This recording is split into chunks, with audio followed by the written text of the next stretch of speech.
Saling klaim siap mengikuti debat calon wakil presiden pada 22 Desember mendatang diutarakan kandidat maupun tim sukses masing-masing pasangan calon. Cawapres nomor urut 1 Muhaimin Iskandar memastikan siap menghadapi debat dengan mematangkan visi misi pasangan Amin, khususnya di bidang ekonomi. Yang saya persiapkan membaca-baca lagi semua visi misi Amin, terutama konsentrasi di bidang ekonomi, di mana persentase visi misi Amin bidang ekonomi itu lebih dari 60% dari buku visi misi itu adalah ekonomi. Sedangkan tim kampanye nasional Capres-Cawapres Prabowo Subianto Gibran Rakabuming Raka mengklaim Cawapres nomor urut 2 lah yang paling menguasai tema debat, sehingga tak ada kecemasan dari Gibran untuk menghadapi debat. Kalau kami sendiri tidak terlalu cemas karena kebetulan tema debatnya itu adalah tentang perpajakan, keuangan, ekonomi digital, investasi, APBN, APBD. Itu makanan sehari-harinya Mas Gibran, itu sarapan paginya Mas Gibran, itu makan siangnya Mas Gibran, itu makan malamnya Mas Gibran. Jadi bagi kami, Mas Gibran punya pengalaman untuk itu, memang baru skala Solo. Tugas kami dan pakar adalah memberikannya proyeksi nasional, bahwa apa yang sudah menjadi metode kerjanya di Solo bisa diproyeksikan, di skala besarkan ke tingkat nasional. Jadi saya kira cara kerja, cara berpikir yang jadi tema debat kedua ini atau tema debat Cawapres pertama ini sangat Gibran banget lah tema-temanya ya. Di seluruh Indonesia. Di sisi lain, tim pemenangan nasional Capres-Cawapres Ganjar Pranowo Mahfud MD mengklaim Mahfud tak melakukan persiapan khusus jelang debat.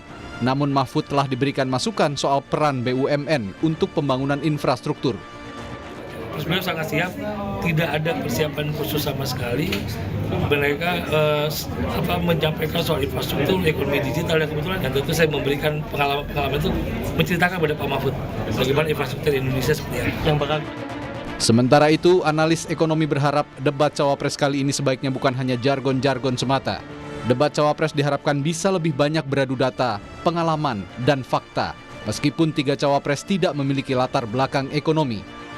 Debat Cawapres ini diharapkan memang tidak hanya sekedar bicara soal jargon ya, tapi juga bicara soal solusi-solusi dari ekonomi, misalnya mencapai pertumbuhan ekonomi yang tinggi dan berkelanjutan. Itu komitmennya seperti apa. Meskipun kita tahu ketiganya bukanlah ekonom, bukanlah akademisi yang berkutat di bidang ekonomi, tapi tentu pengalaman masing-masing. Kita berharap ada debat yang lebih berkualitas. Debat Cawapres yang digelar pada Jumat 22 Desember 2023 mendatang akan beradu gagasan sesuai tema debat, yakni ekonomi kerakyatan dan digital, keuangan, investasi pajak, infrastruktur dan kebijakan anggaran. Tim Liputan, Kompas TV.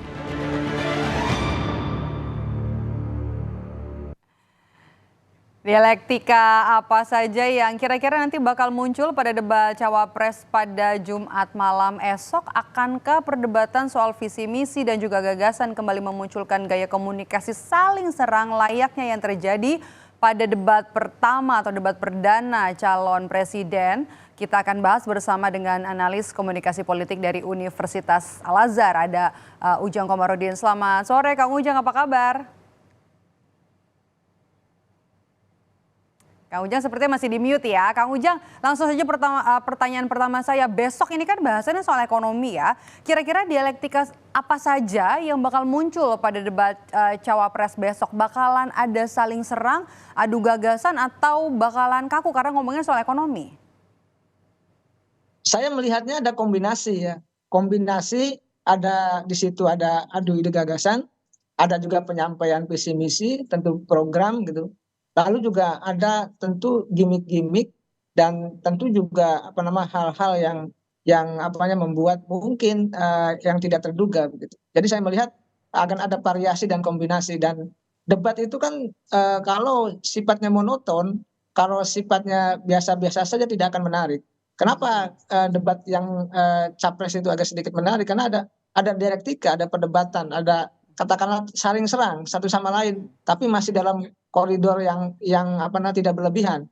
Oleh karena itu kalau debat Cawapres besok malam itu ingin menarik, maka bukan hanya terkait perdebatan substansif yang harus dimunculkan, tetapi juga ada perdebatan-perdebatan yang sifatnya yang membuat masyarakat terkesan. Ya di situ ada perdebatan yang disisipi, misalkan saling mengkritik satu sama lain. Karena dalam konteks berdebat itu tidak tabu untuk mengkritik, tidak tabu juga untuk menyerang, tapi dalam koridor yang pas, yang tepat begitu, tidak menghina gitu ya, tidak merendahkan, tapi disampaikan dengan cara-cara yang elegan. Itu sesuatu yang pas, sesuatu yang bagus dalam komunikasi.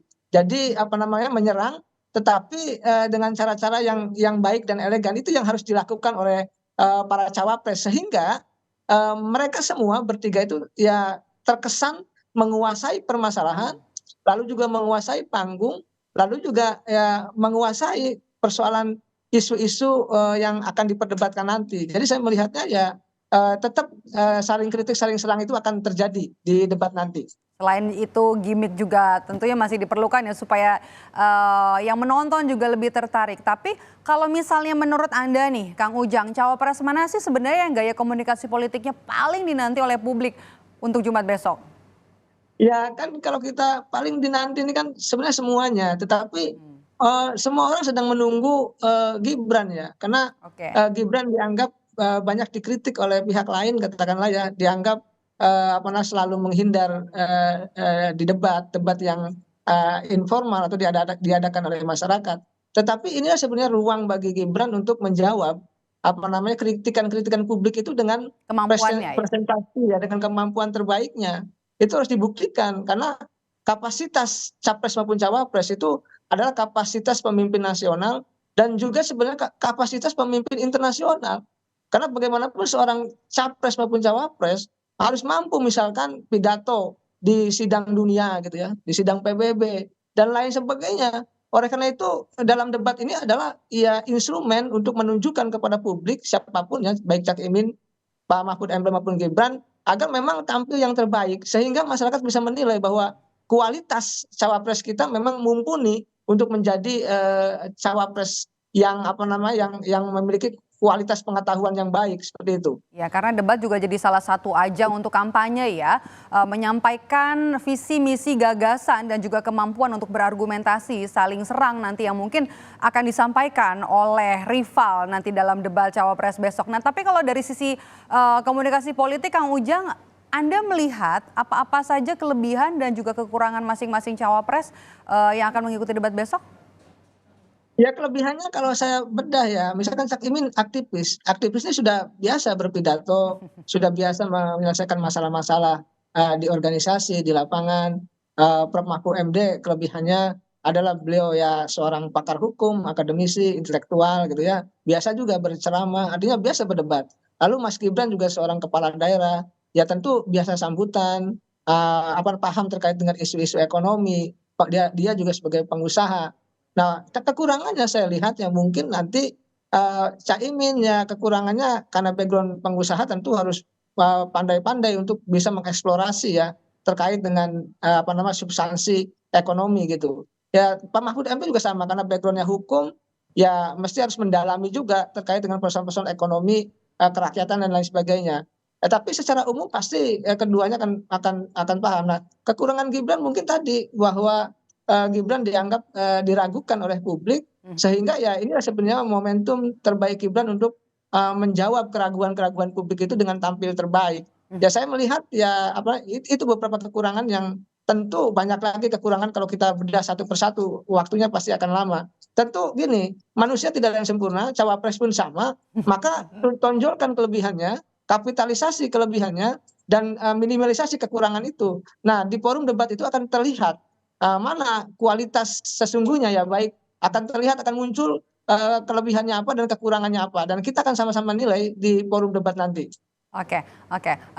Kang Ujang, itu kan jadi salah satu tips ya, memaksimalkan kelebihan untuk bisa menutupi kekurangan pada saat debat besok, yang ini juga ditonton oleh jutaan mata pada saat debat perdana nanti calon wakil presiden. Kita bahas dulu kalau hasil jajak pendapat dari Litbang Kompas periode 18 sampai 20 Desember 2023 kemarin.